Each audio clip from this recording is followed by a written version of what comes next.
우리 서로 같이 인사했으면 좋겠습니다. 사랑하고 축복합니다. 그리고 감사합니다. 감사합니다. 우리 김정은 선생님 맥가이버예요, 맥가이버. 무슨 일 있으면 잠깐 와보세요. 우리 권사님도 계속 이리 와보세요. 뚝딱뚝딱 하면 뭔가 나와요. 거기도 다 손맛이. 그러니까요. 너무 귀하고 감사합니다. 이제 날씨가 정말 따뜻해졌어요. 이제 반팔을 입고 다니시는 분들도 있고요. 심지어 반바지 반팔도 나왔더라고요. 이제는 진짜 겨울이 끝난 것 같습니다. 이제 봄이 됐듯이 우리의 삶도 봄으로 좀 가득했으면 좋겠어요. 우리 안양선민교회는 하나님의 선택을 받은 선민으로서 살아가는 거룩한 백성인 것을 인식하고 하나님이 허락하신 교회를 더욱 섬기고 사랑하는 공동체가 되기를 소망합니다. 더불어 오늘 허락하시는 말씀을 받아 기쁨으로 누리며 그 말씀대로 살아가는 저와 성도님들이 되기를 주의 이름으로 축원합니다. 우리는 지난주에 부끄럽지 않은 것이란 제목으로 로마서 1장의 말씀을 같이 나누었습니다. 예수님이 돌아가실 때 많은 사람들이 예수 그리스도를 부정했습니다. 왜냐하면 유대인의 입장에서는 예수 그리스도의 죽음은 나무에 달려 죽었기 때문에 저주받은 죽음이라고 생각했기 때문이죠. 그리고 로마인들의 입장에서는 십자가에 달렸기 때문에 실패한 정치가였고 선동자였기 때문에 또 자신의 나라인 로마를 전복시키기 위한 반역자였기 때문에 예수 그리스도를 맞아들이기가 너무 힘들었습니다. 그런데 예수 그리스도에 대한 소식을 들은 사울이라는 인물이 있었습니다. 그 사울이요, 예수 그리스도에 대한 이야기를 들었을 때 믿을 수가 없었습니다. 그래서 예수 그리스도에 대한 추종자들을 공격하기 시작했고 죽이고 붙잡아 감옥에 넣는 일을 시작했습니다. 또 다시 다메섹으로 가던 길에 예수님을 만났습니다. 엄청난 광채와 함께 만난 예수 그리스도 앞에서 그가 고꾸라졌고 눈이 보이지 않았습니다. 그때 아나니아에게 인도함을 받았고 아나니아로 하여금 눈꺼풀을 벗겨지고 예수 그리스도에 대한 이야기를 듣기 시작했습니다. 그리고 바나바에게 가서 더 자세한 이야기를 듣기 시작했죠. 그리고 예수 그리스도를 증거하기 시작했습니다. 공격하던 자가 바뀌어서 증거하기 시작한 거죠. 그러다 유대인들이 이제 저 바울을 죽이자라는 이야기가 나오자 바울은 급히 고향인 다소로 도망가게 되었습니다. 그 다소에서 10년이 넘는 시간 동안 그곳에 머물러 있었습니다. 그리고 그곳에서 예수 그리스도가 나의 구주라는 사실을 확인하게 되었고 고백하게 되었고 변화하게 되었고 그가 진정으로 하나님의 사도로 거듭나기 시작했습니다. 우리는 이 사건을 통해서 분명히 알게 되는 건 예수 그리스도가 나의 구원자라는 이 복음, 예수님께서 나의 죄를 위하여 십자가를 지셨다. 그리고 부활하셨다. 그러므로 해서 우리가 구원을 받았다라는 가장 간단하면서도 명확한 이 복음이 우리 안에 심겨질 때 우리는 변화가 시작됩니다. 복음은 사람을 변화시킵니다. 복음 외에는 사람을 변화시킬 수 없습니다. 세상에 수많은 가르침들이 있었습니다. 그 가르침들 가운데 사람을 변화시킬 수 있었던 것은 많지 않았던 것 같아요.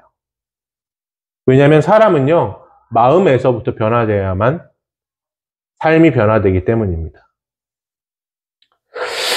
그렇기 때문에 오직 복음만이 우리를 변화시키고 우리를 자유하게 한다라는 사실을 우리는 기억해야 됩니다.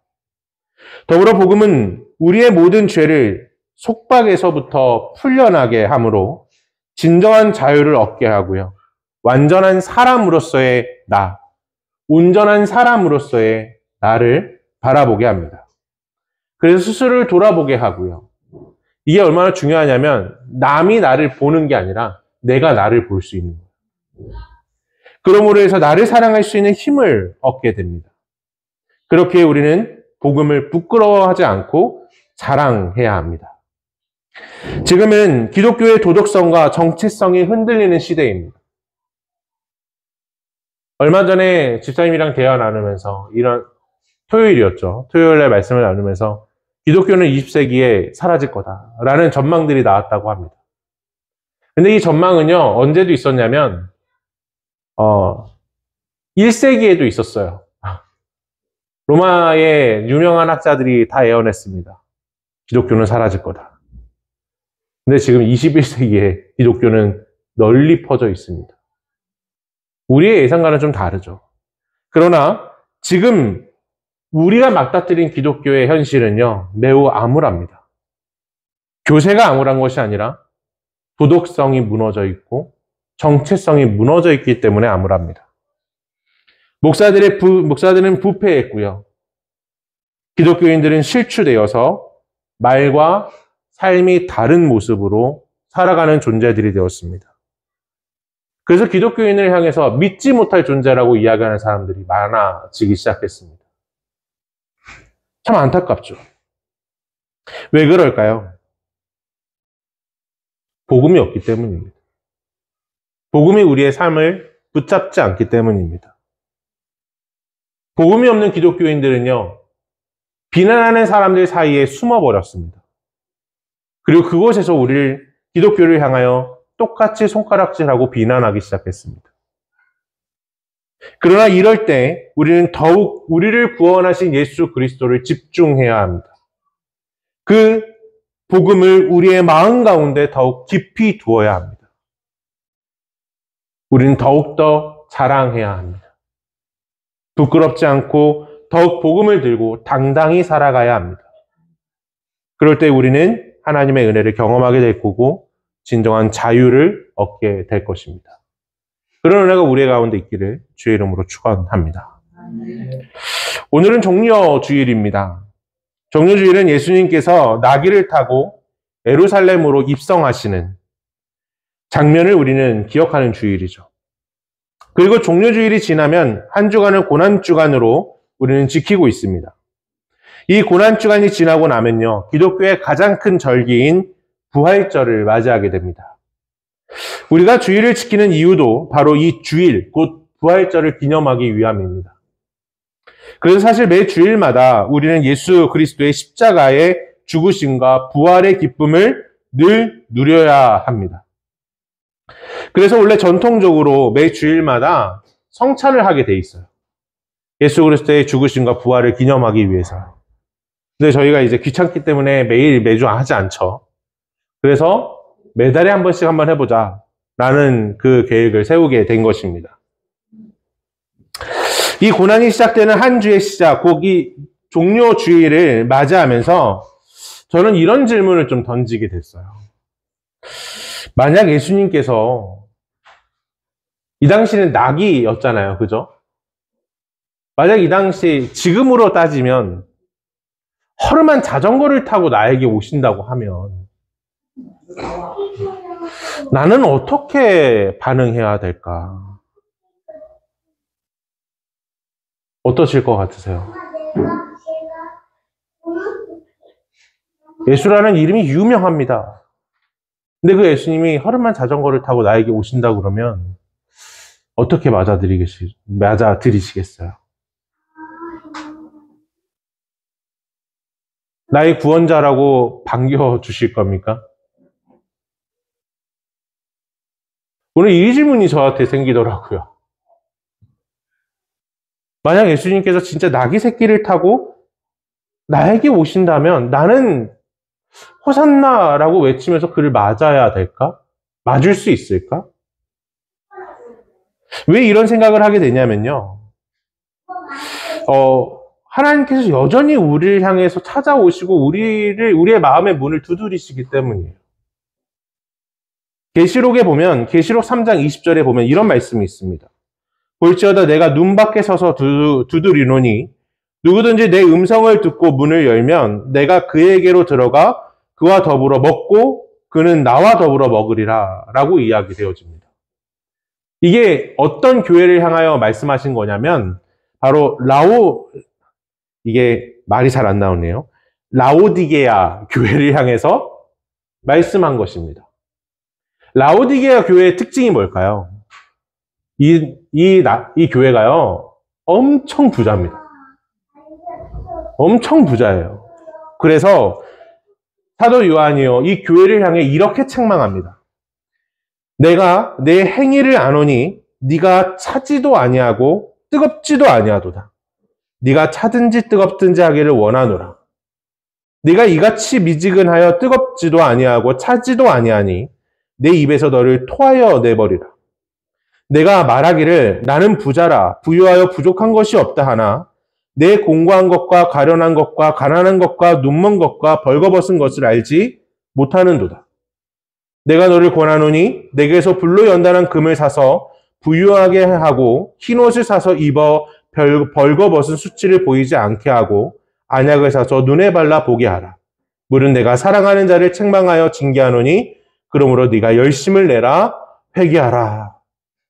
라고 나서 나오는 말씀이 뭐냐면 볼지어다 내가 눈 밖에 서서 두드리노니 누구든지 내 음성을 듣고 문을 열면 내가 그에게로 들어가 그와 더불어 먹고 그는 나와 더불어 먹으리라 라는 말씀입니다. 근데 이 말씀이 번뜩 떠오른 이유가 뭐냐면요. 지금 내 모습이 라오디게아 교회 사람과 닮아있다라는 생각이 들었기 때문입니다. 얼마 전에 제가 가까이 지내는 전도사님이 계세요.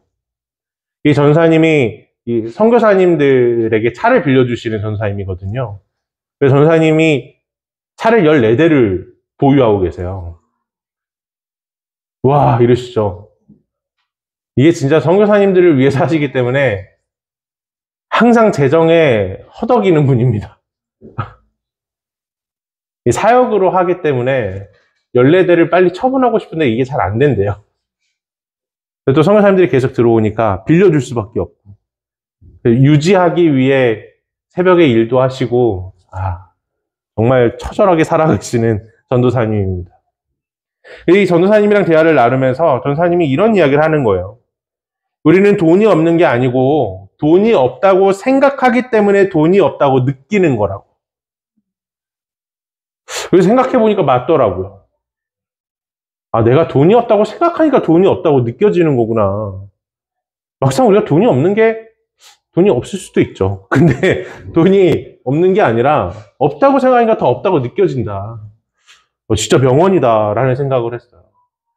그러면서 전사님이 저에게 이러는 거예요.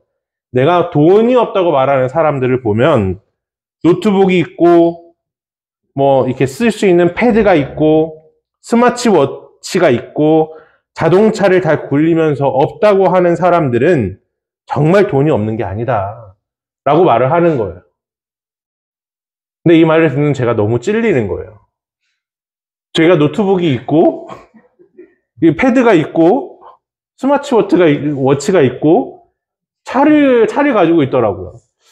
그래서 나를 두고 하는 얘기인가? 라는 생각이 들었는데 근데 중요한 건 이것들을 다 가지고 있으면서도 돈이 없다라고 이야기하는 게 이상하다라는 거죠. 사실 뭐 변명을 하자면 다 저는 중고로 구매를 했습니다. 새 거로 구매한 게 없어요. 전 새 거를 써본 적이 시계 빼고는 없습니다. 어떻게 보면 알뜰살뜰 잘 살고 있는 거죠. 그래서 막 변명을 했던 것 같아요. 나 중고로 샀다고. 근데 전사님하고 웃으면서 내가 목사님을 두고 한 얘기는 아니다 라는 이야기를 하셨는데 괜히 찔린 거죠. 제 모습을 보면서 라오디게아 성도들의 모습이 보이는 거예요. 내가 지금 너무나도 많은 것들을 누리고 있기 때문에 나는 정작 차지도 않고 뜨겁지도 않은 것 아닌가? 만약 예수님께서 지금 나에게 찾아오신다면 이 나귀 새끼를 타고 들어오신다면 난 예수님께 뭐라고 대답해야 되지? 설마 예수님 잠깐만요. 지금은 너무 빠른 것 같습니다. 라고 말하면 어떡하지? 정말로 예수 그리스도가 오실 때 나는 기쁨으로 맞이하고 뛰어나가서 정말로 환호하고 찬양하고 정말로 나의 구주이심을 인정하고 살아갈 수 있을까? 라는 이 질문이 저에게 생기는 거예요. 근데 오늘 이 부분은 우리에게 동일하게 질문되는 것 같습니다. 다 피할 수 없는 질문 같아요. 이 질문 앞에 우리는 답을 해야 될 것 같습니다. 그런데 오늘 이 질문에 대한 이 답을 하기 위해서 오늘 장면의 모습을 좀 다시 되돌아봤으면 좋겠습니다. 오늘 장면에서 보면요, 예수님께서 나귀 새끼를 타고 들어오는 모습에 사람들이 모여 있습니다.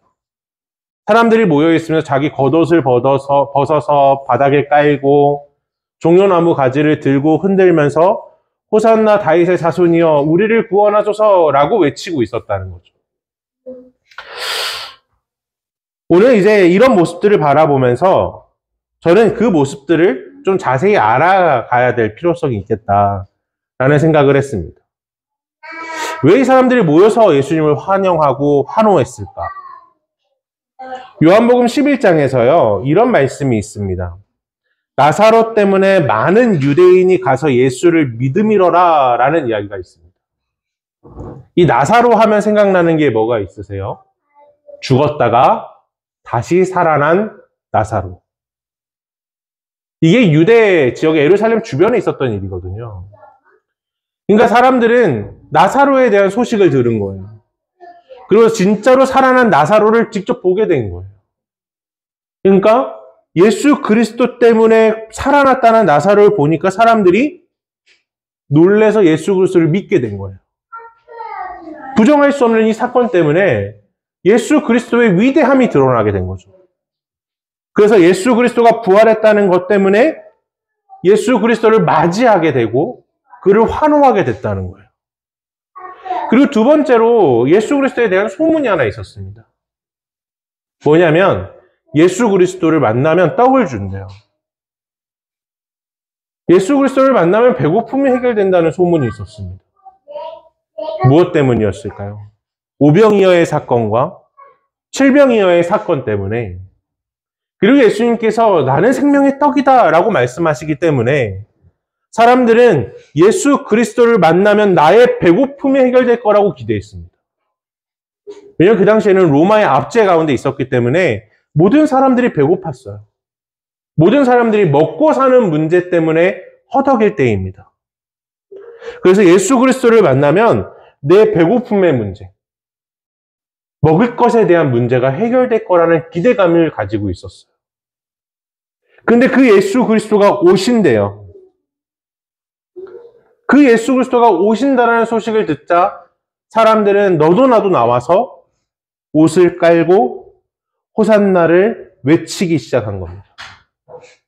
근데 호산나라는 단어가요, 나를 구원하소서라는 단어거든요. 그럼 일반적으로 사용된 호산나는요, 어떨 때 사용될까요? 생각해 보시면 호산나라는 이야기가 정말 기쁨의 외침일까요? 아니면 절규적인 외침일까요? 그쵸. 일반적으로 우리 살려주세요 라는 거를 환호하면서 하지 않잖아요. 사실 호산나는 살려주세요와 같은 이야기거든요. 나를 구원하소서라는 거니까요. 그래서 실제적으로는 정말로 호산나라는 단어가 일반적으로는 절규 속에서 나오는 이야기예요. 나 좀 살려달라고. 나를 구원해달라고. 그런데 이상하게도 예수님이 입성하실 때 수많은 사람들이 이 종려나무 가지를 흔들면서 호산나를 외칩니다. 이제는 다 살았다라고 생각을 한 거예요. 죽었던 자도 살리고 그를 만나면 배고픈 것도 해결되니까 이젠 로마에서부터 자유함을 얻을 수 있겠구나. 이젠 진짜 우리가 다윗의 옛 영광으로 돌아갈 수 있겠구나. 그래서 왜 종려나무 가지를 흔들었냐면요, 이 종려나무 가지의 뜻이 생명의 번성과 승리를 상징하기 때문이에요. 생명의 번성과 승리, 다시 말하면 옛날 다윗의 왕국이 다시 돌아올 거라는 기대감이에요. 그래서 이것을 두고 막 흔들기 시작한 거죠. 이제 정말 그들의 마음 가운데는 됐다. 우리의 예수가 왔다. 죽은 자도 살렸던 그가, 먹을 것도 주시는 그가, 질병도 고쳤다라는 그가 왔으니 이제 우리는 진짜 자유를 얻겠구나 라는 생각을 한 거죠. 그런데 너무 이상하게도 그가 왔는데요. 뭘 타고 오냐면 나귀 새끼를 타고 오는 거예요. 나귀 새끼를 타고 오는데 이 모습을 보고 사람들은 더 열광하기 시작합니다. 왜 그럴까요? 왜냐하면 이것이 예언된 말씀이기 때문이에요. 스가랴 9장 9절에 보면 이런 말씀이 있습니다. 시온에 따라 크게 기뻐할지어다. 예루살렘에 따라 즐거이 부를지어다. 보라 내 왕이 내게 임하시나니 그는 공의로우시며 구원을 베푸시며 겸손하여서 나귀를 타시나니 나귀의 작은 것 곧 나귀 새끼니라. 아멘. 이 말씀대로 예수님께서 나귀를 타고 입성하시는 거죠. 나귀 새끼를 타고. 이 나귀 새끼를 타고 오시는 이유에 대해서도요, 몇 가지를 생각해 볼 수가 있어요. 첫 번째로 예수님은 진짜 하나님이시다라는 것을 이야기할 수가 있습니다. 왜일까요? 예수님은 첫째로는 약속된 이야기대로 오셨잖아요. 나귀 새끼를 타고 너희 왕이 올 거다라는 그 이야기와 함께 나귀 새끼를 타고 왕으로서의 입성을 하십니다. 근데 이 나귀 새끼를 데리고 오는 과정 속에요, 재미있는 에피소드가 하나 있었어요. 이제 예루살렘으로 가고 있었습니다. 그리고 이제 베다니 주변에 밧베게라는 지역이 있었는데 이곳을 지나가는 와중에 예수님께서 제자들에게 이런 걸 시킵니다. 저 마을에 가서 나귀 새끼를 가지고 오라. 이제 제자들은 어떻게 대답했을까요? 아마 요즘 말로 갑자기요? 이렇게 얘기했을 수도 있을 것 같아요. 갑자기 나귀 새끼를 가져오라고요? 만약에 가지고 오는데 주인이 나보고 왜 가져가냐라고 말하면 어떻게 합니까?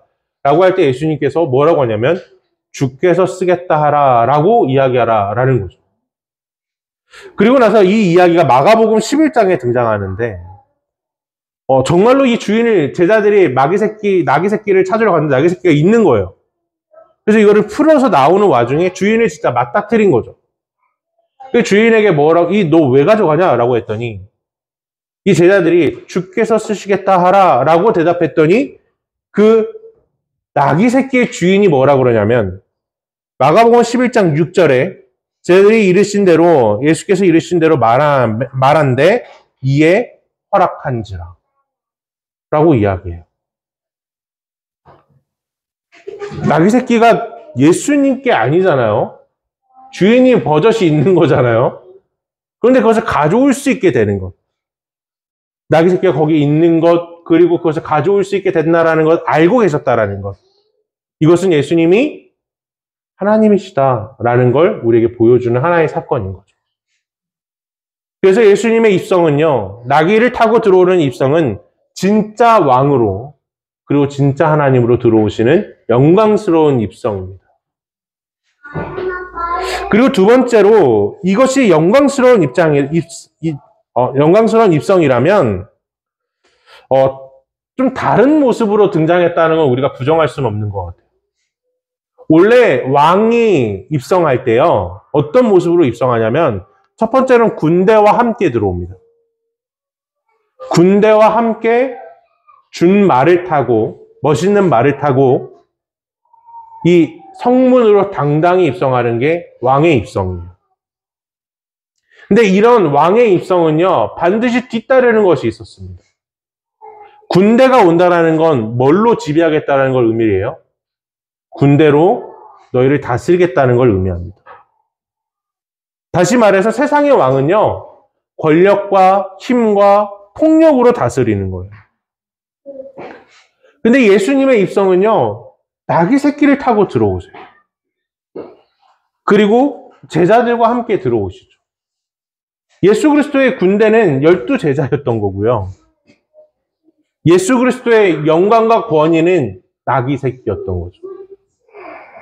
그래서 우리에게 보여주는 건 뭐냐면 세상의 왕은 힘과 권력과 폭력으로 너희를 다스리지만 예수님께서는 사랑과 겸손과 평화로 우리에게 다가오고 계시다라는 걸 이야기하는 거예요. 세상의 방법은 짓눌러야 되지만 하나님의 방법은 품어주신다는 거죠. 이 사실을 우리에게 보여주고 있는 거죠. 그리고 마지막으로요, 이 나귀 새끼를 타고 들어오는 이유가 또 한 가지가 있습니다. 바로 죽음과 부활을 상징하고 있다는 거예요. 당시에 있어서 나귀 새끼를 타는, 왕이 나귀 새끼를 타는 일들이 아주 종종 있었습니다. 언제 있었을까요? 왕이 나귀 새끼를 타는 것 가끔 있었거든요. 언제 있었냐면 전쟁에서 패배했을 때. 전쟁에서 패배하면 영광스러운 왕이 먼저 입성을 하고요. 패배한 왕은 그 옆에 나귀 새끼를 타고 입성을 합니다. 다시 말하면 조롱이죠. 그리고 나귀 새끼를 타고 들어온 그 왕은 어떻게 될까요? 살 수 있을까요? 죽겠죠. 그 죽음이 단순히 죽는 게 아니고요. 사람들에게 공개돼서 죽입니다. 왜냐하면 이제 왕권이 바뀌었다라는 걸 말해줘야 되거든요. 나에게 졌다라는 걸 말해줘야 되거든요. 근데 예수님께서 나귀 새끼를 타고 들어오십니다. 그 얘기는 내가 너희를 위해 죽겠다라는 걸 이야기하세요. 근데 분명히 우리가 나귀 새끼를 타는 첫 번째가 영광스러운 왕의 위엄, 하나님의 위엄을 보인다고 말씀드렸잖아요. 그래서 죽음에서 끝나는 것이 아니라 부활하시는 거죠. 나사로가 살아났던 것처럼 예수 그리스도께서 살아나시는 거예요. 그래서 우리로 하여금 우리의 진정한 구원자가 되신다라는 걸 우리에게 보여줍니다. 사람들은 기대했죠. 사람들은 소망했습니다. 아, 이제 진짜로 로마의 압제에서부터 자유함을 얻고 다윗의 영광을 다시 회복할 거고 나는 이제 정말로 다시 옛 영광이 어떤 영광이었어요? 솔로몬을 이야기할 때 발에 금이 차인다라고 얘기했어요. 금이 발에 차일 정도로 잘 살았다고 얘기했어요. 그들의 소망이 다시 이루어질 거라고 기대했던 거예요. 아, 이제 진짜 배고프지 않고 금이 발에 차일 정도로 우리나라는 회복할 거다. 다 잘 살 거다. 라는 걸 소망했지만 전혀 그렇지 않았습니다. 예수 그리스도는 나귀를 타고 오심과 같이 죽음을 맞이했습니다. 오늘 이 모습을 바라보면서요, 처음의 질문으로 다시 돌아와야 합니다. 처음의 질문. 만약 예수님께서 지금 나귀 새끼를 타고 오신다면 우리는 어떻게 해야 될까요?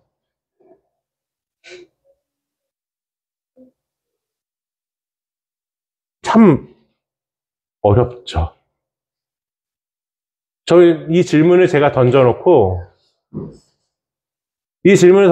제가 한참 동안 어떻게 해야 되지? 라는 고민을 했습니다. 어떻게 해야 하지? 나는 어떻게 해야 되지? 그 고민 끝에 제가 내린 결론이 딱 하나 있었어요.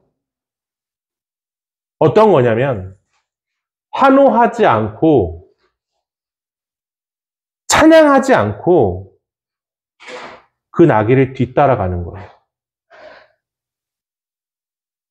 환호하고 찬양했던 사람들이요, 일주일 만에 뒤돌아서 맹렬히 비난하고 십자가에 매달라고 외쳤습니다. 우리의 환호와 우리의 말은요, 얼마든지 속일 수 있어요. 얼마든지 변화될 수 있어요. 그런데 예수 그리스도의 나귀를 뒤따라갔던 제자들의 삶은요, 비록 도망갔을지라도 부활하신 예수 그리스도를 다시 만났을 때 그들도 그리스도의 삶을 뒤따라갈 수 있었습니다. 오늘 우리는 이것이 정답이라고 말할 수 없어요. 누구도 이것이 답이라고 말할 수 없습니다. 그러나 저는 저의 고민 끝에 결론을 내렸던 건, 그래, 내가 할 수 있는 유일한 건 뒤따라가는 거다. 주님이 나의 구주라면 저 낙의 새끼가 죽음을 향하여 가든 삶을 향하여 가든 영광을 향하여 가든 뒤따라 가는 게 맞겠다. 처음에 제가 이런 질문을 드렸습니다. 만약 예수님께서 지금은 낙의 새끼가 없으니까요. 막 정말 벤츠를 끌고 오시는 게 아니라 허름한 자전거 하나를 끌고 오신다면 나는 어떻게 할까? 그에 대한 답은 제가 내린 답은 묵묵히 뒤따라가자. 그거밖에 없겠다. 분명히 들어올 땐 영광스러웠을 것 같아요. 제자들의 어깨가 얼마나 높이 올라갔을까요? 수많은 사람들이 환호하고 수많은 사람들이 그 제자에게 집중했을 거예요. 예수를 뒤따라오고 있는 그 사람들에게 손을 얹고 축복하면서 너희들이 정말 대단한 사람들이다. 진짜 위대한 선생님을 모신다라고 막 찬양했을지도 몰라요. 근데 불과 일주일 만에 제자들은 다 뿔뿔이 흩어졌고 도망갔습니다. 예수 그리스도처럼 죽지 않기 위해서 가장 깊은 곳으로 숨어들었습니다. 그러나 부활하신 예수님을 만났을 때 제자들은 다시 그 나귀 새끼의 뒷걸음을 따라갈 수 있었습니다. 이제 우리에게 이 동일한 질문이 전달됩니다. 어떻게 하시겠습니까? 나귀 새끼를 따라가시겠습니까? 아니면 어떻게 하시겠습니까? 이 답은 누구도 내려줄 수 없어요. 이제 우리의 고민이 시작되는 겁니다. 그 고민의 끝에 하나님의 은혜와 영광이 우리 안에 함께하기를 주의 이름으로 축원합니다. 네.